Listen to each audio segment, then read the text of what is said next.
Hello, everybody. My name is Zach, and today we'll be having another edition of our Ambition Amplified interview.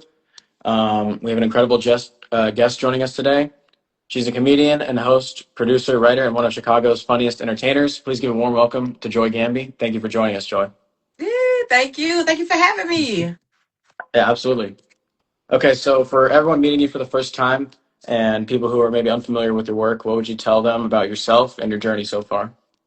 Ooh, what would I say about myself and my journey so far? Well, about myself, I just love to serve people. I just Hmm. love to serve people. Hey, Dave. I love to serve people, and my journey is a reflection of me, my desire or a willingness to be a servant to people's movements, places, things. I'm just a servant. Absolutely. Um, so as a comedian growing up, were you always the funniest person in the room, or did comedy come along later? I think it was a combination of both, right? So I always had like a gift or whatever, but it needed to be harnessed by other people. And those other people were friends, families, just the environments that I'm in. My school allowed me to cultivate my comedic gift while also being able to by observation learn and pick up stuff from other funny hilarious individuals. Same thing with church and definitely with my family. Not only did they allow me to be who I was, they encouraged who I was, and they are hilarious. I tell people all the time, if you think I'm funny, you have to meet my mother and my father. Both very funny in their own right, and they're funny is how I became. I got you. Yeah. So kind of like you picked it up along the way from different Hmm. aspects of your life, like school, church, your family life. Okay. Can you remember the moment or sort of the event that took place where you wanted to pursue comedy professionally? Yes, I was in seventh grade. I was in Mr. Pugh's class. I would believe it was room 308 at Woods Academy. Shout out to Woods Okay. Academy. That's my Yeah. elementary school. And it was after, I don't know if they still have it, but it was the ISAT test. We had to take the ISAT. It was Okay. after the ISAT test, and we're all at that moment, we're just gathered. Um, it was after the test or whatever, but it wasn't quite the end of the day, but it's like after lunch. So everybody's relaxed. Like Mr. Pugh gave us some relaxation time or whatever. And yeah, I just started telling jokes. It started with a freestyle. So I'm like freestyling, like, Mhm. yeah. They doing a beat for me. And we all taking turns freestyling, but my freestyle wasn't as cool, but it was definitely funny. It was like punched up now that I think about it. It had punchlines and stuff. So getting that reaction and that laugh from everybody for the rest of the school year, I'm invested in comedy or Mhm. invested into making everybody else laugh. So yeah, that's where it started. Started in still my stand-up pursuit started in seventh grade. I even shout out to Ricky Smiley. I literally memorized probably like his whole stand-up like tape at the time. The one where he's in a gray suit. I forgot the name of it. But I used to recite his jokes to the classroom and make them laugh with his jokes. It wasn't my jokes, or all my jokes. So it was some Mhm. of my jokes, but definitely heavily inspired by Ricky Smiley. And yeah, I would just make everybody laugh. That's awesome. That's cool that you can remember pretty much the exact moment, Yes, like sir. the instance when it happened. Okay, you kind of answered this already with Ricky Smiley, but who are some comedians or entertainers that inspired you early on?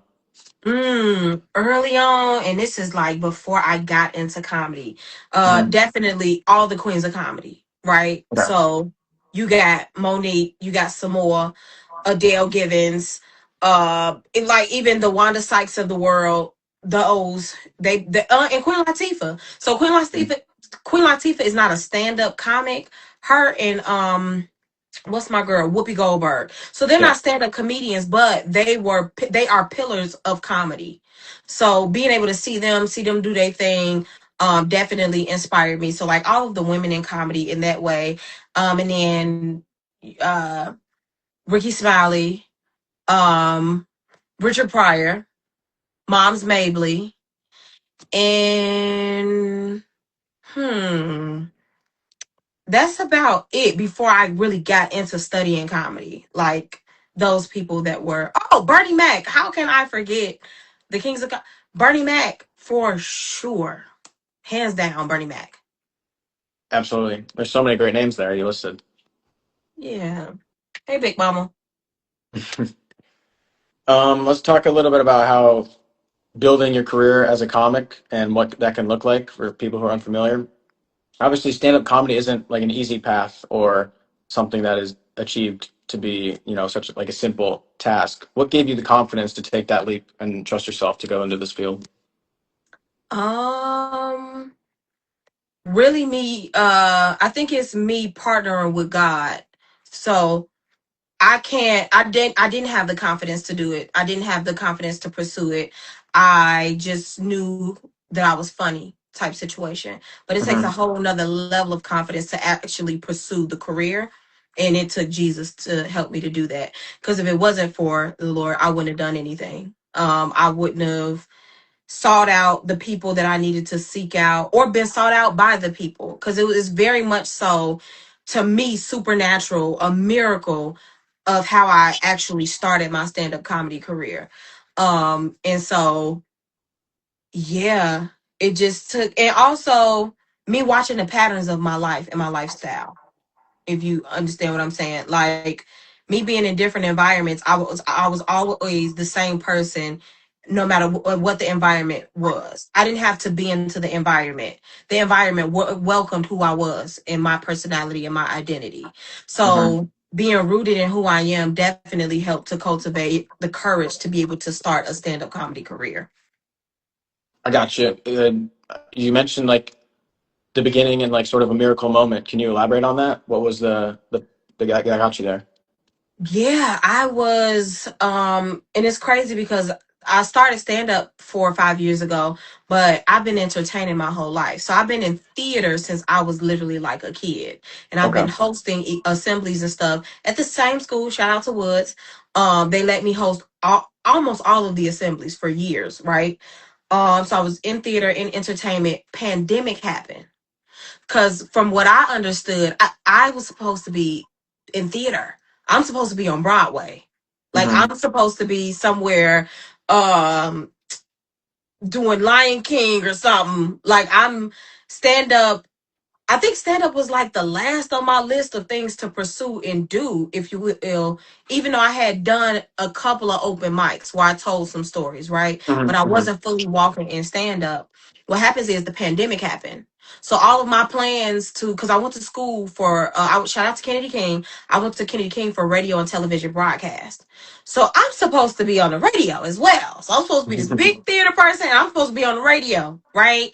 So I'm pursuing on air talent experiences. Shout out to the Ween Academy, right? So Ween Academy is a program for young women where they help you to kind of like exercise who you are in entertainment. So whether it's on Hmm. air talent or behind the scenes, content creation, whatever, journalism, whatever it is, they provide the vehicles for you to grow in that. That's what I was doing when pandemic happened, because we all in the house. I was also kind of like, I think I wrote 4 plays while I was in the pandemic, still not thinking about doing nobody stand-up comedy. I had a lot of character work, right? So I would go live all the time in different wigs and stuff. Like you see all of this right here. Yeah. This right here is wigs and costumes and stuff. I Uh-huh. used to dress up and go live and just Mm. go live as those characters or whatever. I would post videos as those characters. Again, not thinking about stand up. Pandemic happens. I don't know if you're familiar with the app. It's this app called it was this app. We was all on this app where you could just hear people talking. Mm. Mm. Was it a house party? Not house party, but the other one. I think that's all I got. Dang, I'm forgetting the name of the app is escaping me. But basically, you would go on this app and we would talk, but you could not see people, but you could see their bios and all of that. I was kind of Hmm. starting to get some traction on there because again, as a theater major, they will have rooms like different breakout rooms, right? and we would go in those breakout rooms, and they would cast people. So I did Dream Girls, I did the Cheetah Girls, I'm doing all of that stuff, and in my bio it Hmm. says comedy, not stand up comedy. Fast forward, I end up getting in this room, right, with Hmm. Monique, Queen of Comedy. She's just Yeah. in there giving free game. She's in there talking, being super inspirational. We're in there listening, right? I get invited up to speak on the platform, and I'm just talking. We going back and forth. Well, who also is on there is the person that she tours with, her feature, Corey Hmm. Bell. I meet Corey Bell, and we're talking. Mind you, we have not met in person yet, but we're just on this app, Clubhouse. That's the app. The app is Clubhouse. Okay, We on this Clubhouse. Yeah. app. We're talking back and forth. We're in these rooms. We're making people laugh. I think she introduces me to Bob Sumner. He's the one that would. He's like a comedian talent scout.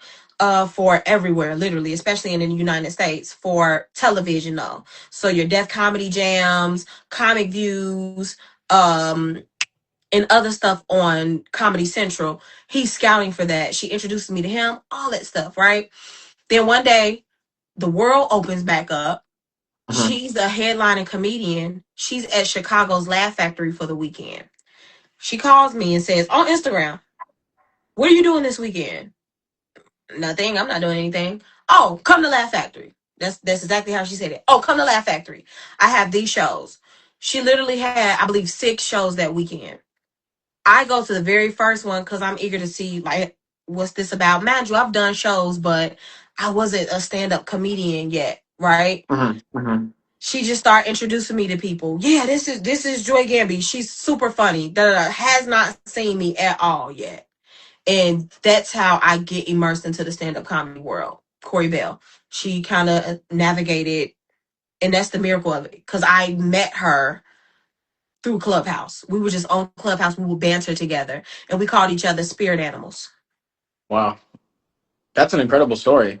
That's like Yeah, a, it's like a kind of like a 180. Like you're talking about having theater ambitions and then putting yourself out there on Clubhouse, gaining traction, and then transitioning that into being which like your profession now. That's awesome. yeah, yeah.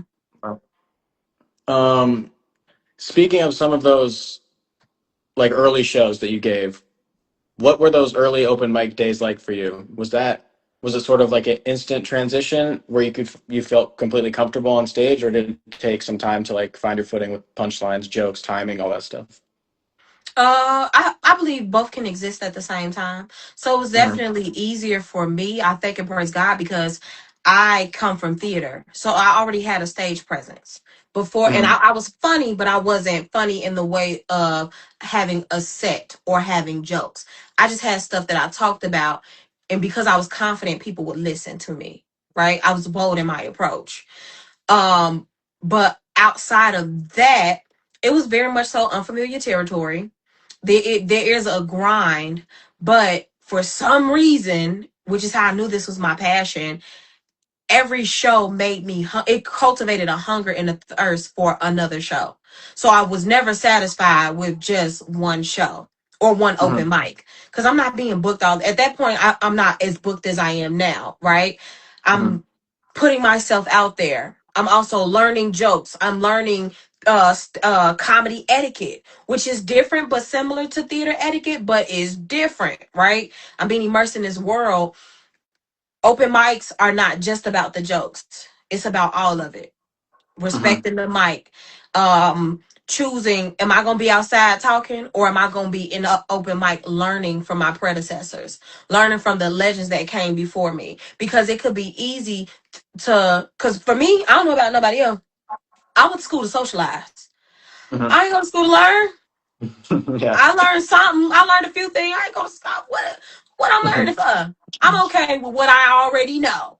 But I went to school to socialize. But this was Hmm. a different level of school. This was a different opportunity of learning and humbling myself. Are you gonna be outside socializing because that's your normal and that's your comfort zone? And that's to an extent that's where you thrive. I do make friends easily. I am around people easily, right? or are you going to challenge yourself to be in these rooms and learn and not be intimidated by who's on the stage? Because I'm going to be honest, you're not that great when you first start out doing comedy, Hmm. right? You ain't horrible. Well, some people are. I wasn't horrible though, praise God. However, I was not where I needed to be. But Hmm. also humbling yourself to know that open mics get you to that place. So that by the time somebody does call you and say, "Hey, I would like to book you for this show.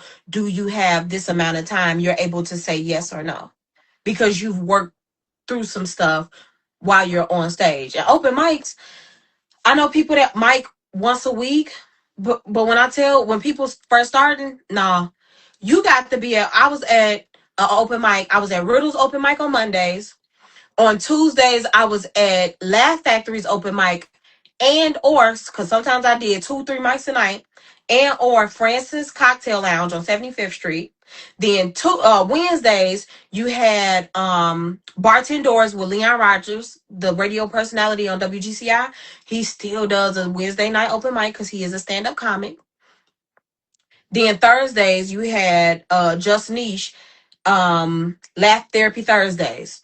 So I'm doing at minimum for open mics a week. Yeah. Hmm. So Wow. it was great. I loved it. It was humble. It was a humbling experience, but you need that. You need that. And like you mentioned, like doing many shows in a week, it's kind of like you don't dwell on one show. You're always looking forward to the next one, right? It depends on what you're dwelling on concerning the show, right? My Hmm. thing is, I can only measure my growth if I'm paying attention to what my last show was. So I don't run away from. I've learned not to, because at first it's like, hearing myself Hmm. on the thing or watching myself. It's still very awkward and weird to me now. I don't. It's like one and done. Like, let me hurry up and study this tape or whatever for the next Hmm. opportunity or to learn or whatever. But no, to an extent, it's what you dwell on from your last set. I'm not dwelling on how good I was. I'm not Yeah. dwelling on how bad I was. I'm looking to see how I could get better. I'm looking to see where I can improve. I'm looking to see, oh well, I can put this punchline here and I think it'll work better. So Yeah. it's sort of like a reference for the drawing board. You know how football players watch old tape or watch the Yeah. tape of Yeah. their opponents or whatever to get certain type of footworks and all of that stuff and fix things. That's what you Hmm. do. That's what you should do. That's what I was taught to do by Corey Bell, Just Niche, Mo Good, Erica Clark, and stand up. Yeah. That's a good analogy. That makes sense.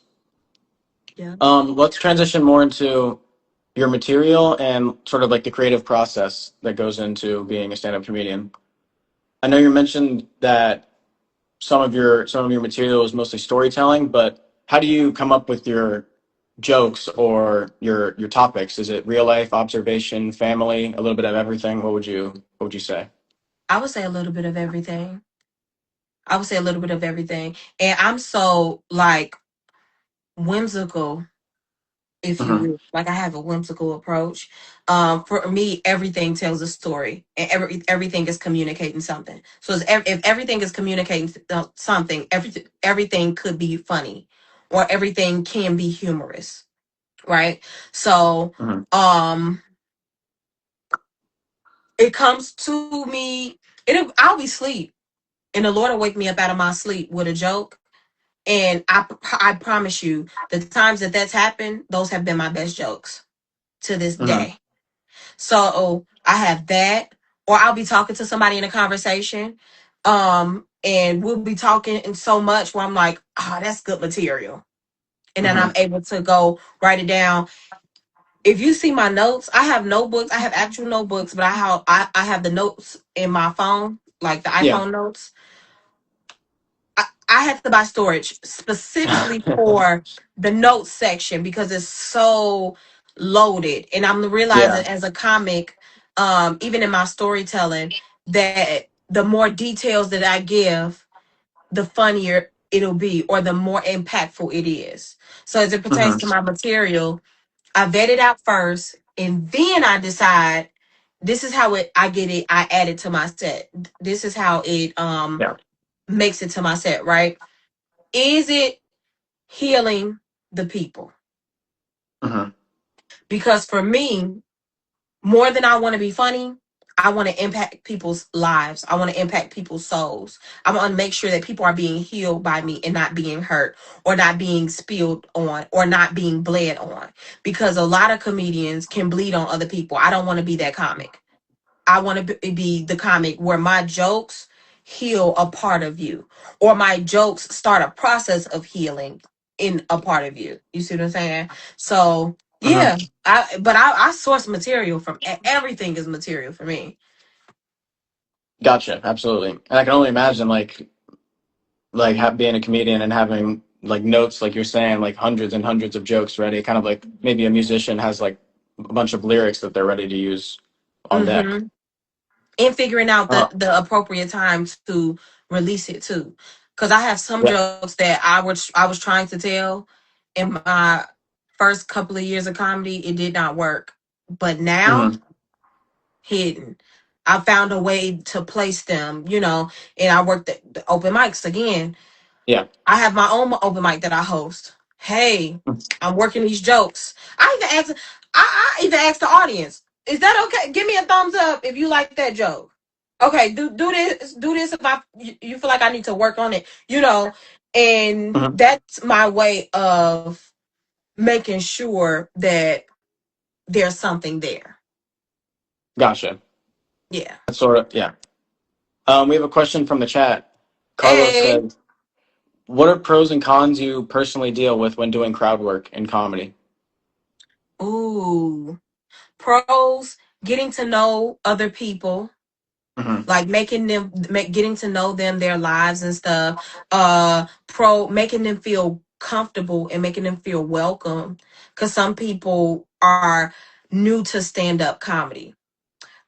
I don't think we realize that stand up comedy is ancient, right? Like Yeah. younger people and even some older people have never experienced a stand-up comedy show. So it feels like an extra invitation on top of the invitation of, oh, come to my comedy show. Now, you want to know something about me? You're interested. It's my birthday and you care. It's my anniversary and you care. It's my divorce and you care. You know what I mean? Yeah. Yeah. So that's a pro. Also another pro I believe is being able to increase on your improv skill or to grow in improv, right? Or Yeah. grow in your wit. Because sometimes we don't have the opportunity to study a crowd or whatever. You just have to go off the dome or whatever. And your jokes or your set is not gonna work. It's not for that moment. So you need to know and learn how to pivot. Cons for uh I'll tell you my personal con, right? Because I'm a people person, right? Hmm. I love on Hmm. people. I adore people. I pray for good experiences with people, all of that good stuff. I use it as a crutch. Crowd work became a crutch. And instead of getting up there and working on my jokes so that I could develop a 15-minute set, a 30-minute set, an hour set, because that's the goal, right? To develop your set, it became a crutch. So because this was easier for me to do, look at you and observe that your shirt ugly, and I'm gonna talk about your ugly shirt, but I'm gonna also talk about how pretty you are. So I'm gonna sandwich the whatever, like that. Hmm. It became a crutch for me, right? So I'm spending more time doing crowd work than I am making sure that I'm becoming a legitimate stand-up comedian and putting in that work or whatever. Also, Hmm. to that point, I didn't have a good clip.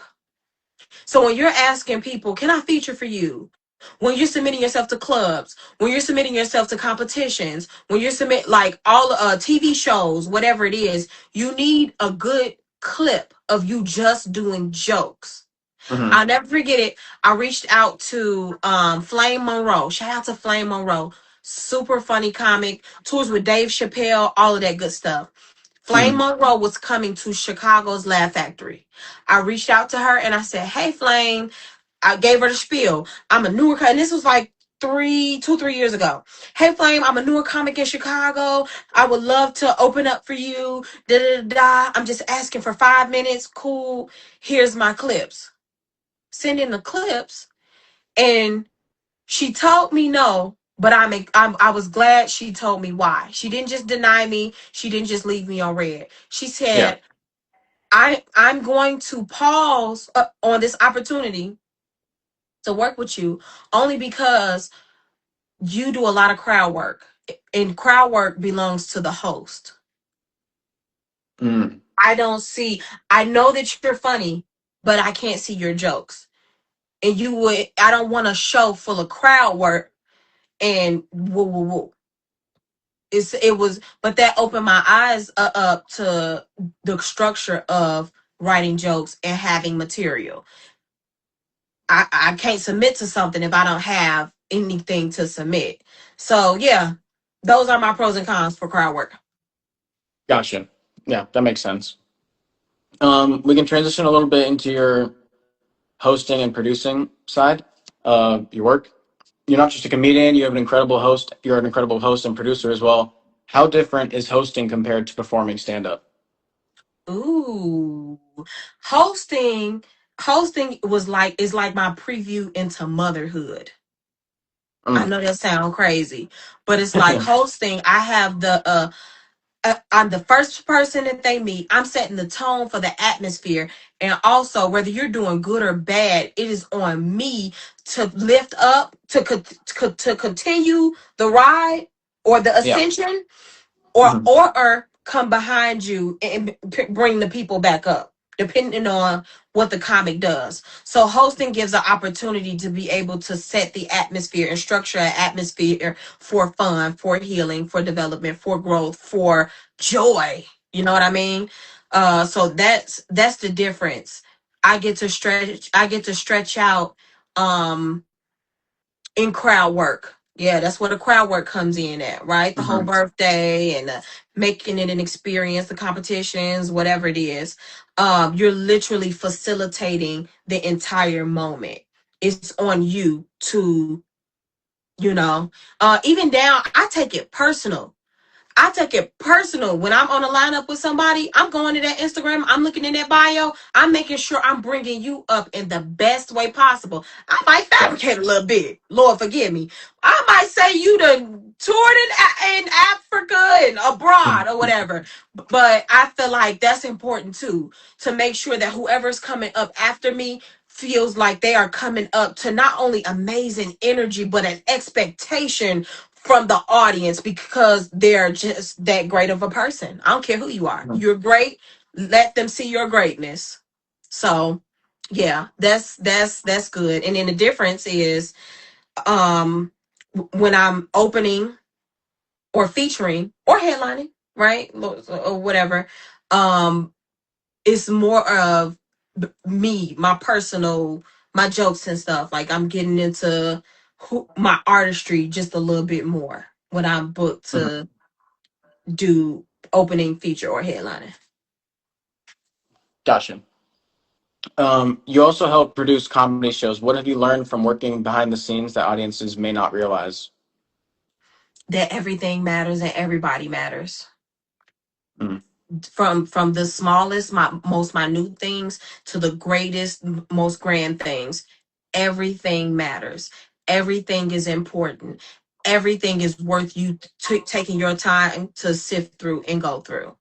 Because when I'm producing a show, it's similar to the hosting situation, right? And for the most part, if I'm producing a show, I am hosting the show. Um, Producers, down to what you eat, your experience when you pull up in the parking lot, all of that is on me or the producer group to curate an awesome experience. So when I'm producing, it's not just about a comedy show, it's about your healing experience. What are you taking away from this? Not just how special you feel, but do you feel special enough to curate these types of environments and moments for other people? You see what I'm saying? Yeah. So production, although it can be costly, it's worth it. It's worth it. When I like to produce things because I am a firm believer. I love technology. I am a Gen Z 90s baby. I'm 98, 90 great, right? Hmm. However, we have to appreciate the gathering of the people. We have to bring back and place an importance on being in an environment with other people to be loved on and to love on. Right? Hmm. That's what I do when I'm producing a show, when I'm producing an event. Love on, be loved. Pour back. Give, receive. You know? Hmm. Gotcha. Absolutely. I want to transition a little bit to how social media is a huge part of being a comedian today, or just like part of exposure for young artists nowadays. Yeah. Comedy has changed because of social media. How has Instagram helped grow your career, or how has it like impacted you to uh, try and like gain exposure or put content out for your crowd? Instagram, I have I don't want to say love. I want to watch my words. I was going to say I have a love hate relationship with it. Um, Instagram, of course, it helps to promote. Of course, it helps to bring awareness. But Instagram humbles me often. Mm. It humbles me. It lets me know that I think I'm working hard, but I'm not working hard enough. Okay, and not just because I'm not because I'm comparing myself to anybody else. I do measure where I am and where I could be, and Mm. Instagram helps to measure that, or helps to Yeah. keep me abreast and all of that stuff. And it helps to stay connected. It feels so good when a comic, I mean not a comic, well yeah, a comic or whoever, somebody reaches out to me on Instagram and says, "Hey, not good job," right? Not good job. The Lord affirms me in that. But hey, I was blessed, I was helped, I was healed by something you said in your set. I ain't giving Hmm. nobody my personal number. So Instagram is the vehicle for that type of conversation to happen, or that type of interaction to happen. Let's say they Yeah. shy and they don't want to talk after the show, or they had to leave, right? Or I had to leave. Instagram provides that. When it comes to content, man, it's just a beautiful space to be in. It's so diverse. It's so different. It's so, all I have to do is this. Come in. This is my spare room. Come in my spare room, put my costume on, record the video, upload it, and Instagram distributes it to 2 or 2 million. Ugh, child, 'cause you never know who gonna see it. Yeah. Um, Instagram has helped me to promote myself, promote my shows, all of that good stuff. Instagram helps me to um express myself. Also, it helps me to go after certain things. So I do these campaigns once a year where I Hmm. campaign, I campaign, and minimum is once a year. Sometimes it's 3 times a year. It just depends. Where I campaign to open up or be on people's shows, or to meet them, however the case may be. So Instagram helps me to facilitate those campaigns. So let's say I want to work with Yvonne Orgy is one of the people, right? And I'm Hmm. about to roll out a new campaign to work with her at the end of the year. Hey guys, tag Yvonne Orgy, right? Tag, tag, Yeah. tag. Now she knows who I am. Now we can make a connection. And that's happened for me and multiple people. B Simone. She goes by Braylon now, but at the time she was B Simone. And that's how I ended up touring with her. I did the social media campaign, and my Instagram followers, most of them tagged her, and her people reached out to my people, and I was able to go open for her. And then she extended the invitation for me to do a whole weekend with her. And from the weekend came me featuring for her on her tour. So yeah, Instagram. is great. It's very much so necessary, and it's doing stuff that the yellow pages couldn't. Simple as that. Yeah, Yeah. fair. That's fair. We have another question from the chat. Carlos says, if you could give advice to a comic who wants to learn new skills and bits, what tips would you give? Ooh, new skills and bits. Take a comedy class if they're available. Hmm. Take comedy courses, take comedy classes. Go to writers' rooms. I have two writers' rooms in Chicago. I have one up north, at Rare Room Comedy Club, where we gather every Sunday. We're on a break now because I am on tour, featuring for other people. But we gather on Sundays for about 2 or 3 hours, and I give a writing prompt. We do team building exercises, but we also at the end for about an hour listen to each other's jokes, help punch up each other's jokes. So, I would advise you to to be around comedy as much as possible so that you can grow in comedy, grow in those skills. Also, read. Oh, dang! Inbox me. I'm gonna send you some books to read. Some books to get right because the more you investigate different forms and styles of comedy, your comedic characters, who you are on stage, because the worst thing you can do is get up there and be somebody else. Don't do that. God ain't called you to be nobody else. So everybody else is taken. You got to get up there and you got to be you. You got to Yeah. be who God has created you to be, right? So don't get up there and assume anybody else's countenance, right? Now, granted, we're influenced by other people. So I'm not saying don't be influenced, but what I am saying is don't steal, whether that's jokes or personality. You're great, Carlos, as you are. So figure out your comedic character and your why, because your why can also promote or prompt you to. It kind of helps you to figure out your jokes and your styles and joking and how you spar with, the people, right? And your jokes and your development in that. So yes, read the material, inbox me so I'm gonna send you some books that definitely helped me stay on stage, go to as many open mics as possible. Also ask questions. No question is dumb. And I'm a teacher by profession. I work in education. No question is a dumb question. I would say dumb yourself down to ask questions that you already think you know the answer to. Because somebody else has a different perspective or a different paradigm of that, whatever that the answer to that question is, that's going to help you um kind of navigate your career or whatever. So ask questions. If you can, get a comedy mentor. I have two mentors that I submit to, right? And I would ask the right questions. Whether it be about my jokes, my sets, whatever it is. Hey, I'm kind of thinking about doing. They've advised me to not do certain things and not do certain shows and not do certain jokes because it wasn't a part of who I am and my identity, and it would have did me a disservice. So, yep.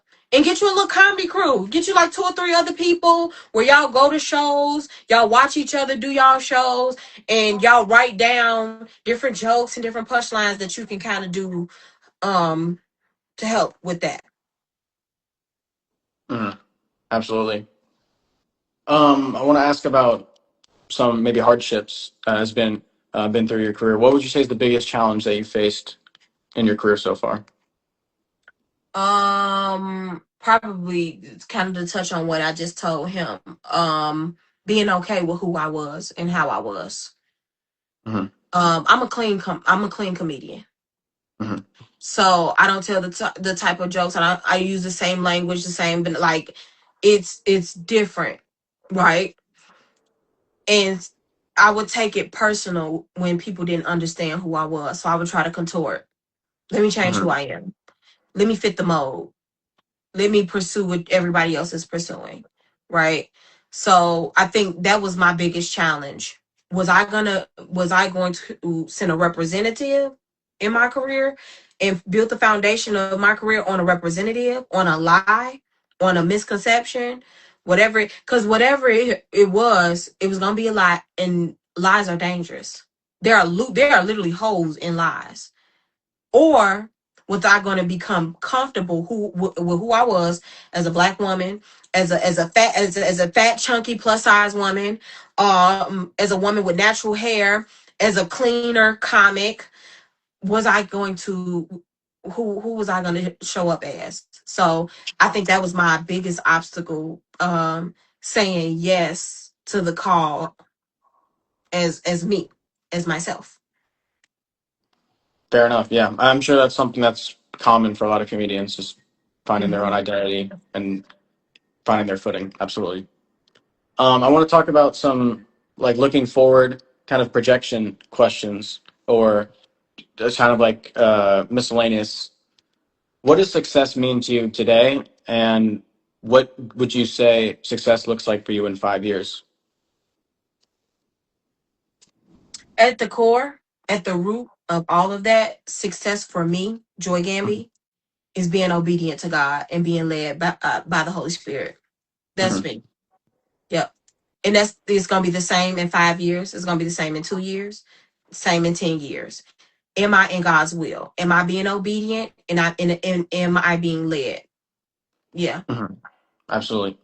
And you've mentioned somewhat that you hope you're for it to be like a successful show in your mind, you hope to heal people. Is that sort of the impact that you hope that your comedy leaves on people, or like what else would you attribute absolutely. that? Okay. Absolutely. So for me, I would like to plant seeds, start conversations, wrap up conversations. Hmm. So whatever I said, whatever I'm doing, am I bringing you from one place to another? And that might not look like one level to another. It might look like one side of the room is this and the other side of the room is this. And you need something to help you push you to a new perspective, push you to a better perspective, push you to a greater perspective. Am I helping that push?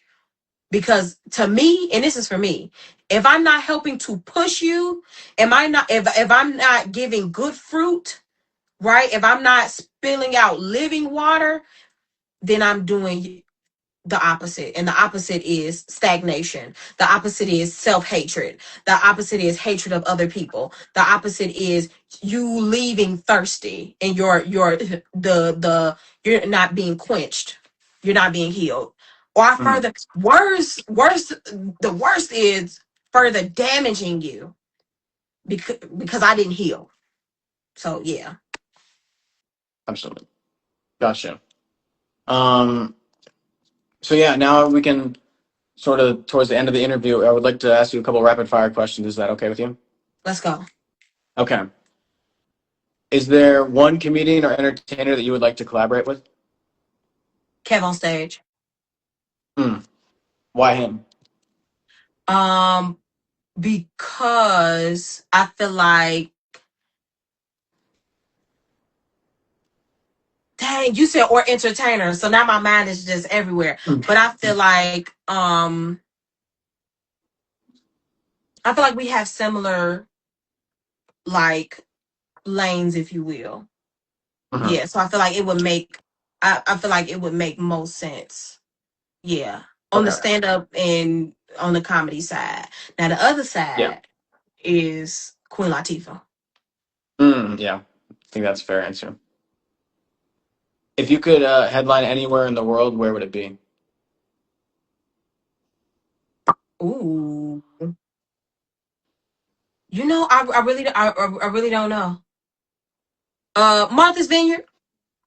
Mm, Yep. Martha's Vineyard. That's my right okay. now question. Yep. I mean answer. What's your favorite comedy movie of all time? Ooh. Favorite God. What is this? You making me think now. Ooh, favorite comedy Friday. Yeah, that's a classic. Yeah. Um, what's one city that you love performing in? Cleveland. Oh Cleveland, wow, why Ohio. Cleveland? Cleveland, Ohio is like a little Chicago. Mm, Like it gives it get to me it gives a steady pace, a steady flow, but it's always exciting. mhm, The people come and they're ready to laugh. Like I just came from Cleveland, but Okay. I'm probably in Cleveland 2 to 3 times a year because they come for the atmosphere. They don't come to necessarily they come to be entertained, but it's almost like a collaboration, right? Mhm. It's like the energies come together and make a big boom, and it's always just a beautiful experience. So yeah, Cleveland. Gotcha. Being that this is ambitious entertainment, I have to ask, what does ambition mean to you?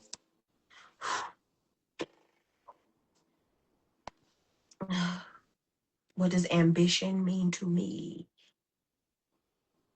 Not giving up on yourself. Hmm. Yeah. Gotcha. Okay. Well, before we wrap up, please let everybody know what you got going on, when your next shows are, where they can find you and follow you. Please go ahead. Yes, I got what's going on. Everything is going on. I just started therapy. I'm finna start Ozempic. So big things popping and little things stopping. Okay. I am here every first Friday of the month. Low key funny at the Laugh Factory. Uh, um, I have so many things happening. So just look out. Follow me on all social media platforms at Joy Gamby. JoyGamby. And yeah, you can just when I tell you I'm just submitted to God's flow. So everything that is happening, it's just happening. Dang, I don't want to say nothing about that yet, but be on the lookout. I am about to campaign again. Hmm. So I believe Friday, me and my team we're going to start that new campaign because that's what I do. I campaign for different people to either come and do my show or to allow me to open up for them when they're in Chicago. So be on the lookout for that because it's definitely another campaign coming, and I'm really excited about this one. So yeah, Yeah, we'll be tuned in. Okay, so thank you so much, Joy. I really enjoyed talking to you and getting to know more about you. thank Everybody, you. please go and follow. Please go and follow Joy. Yeah, take care, and we'll see you next time.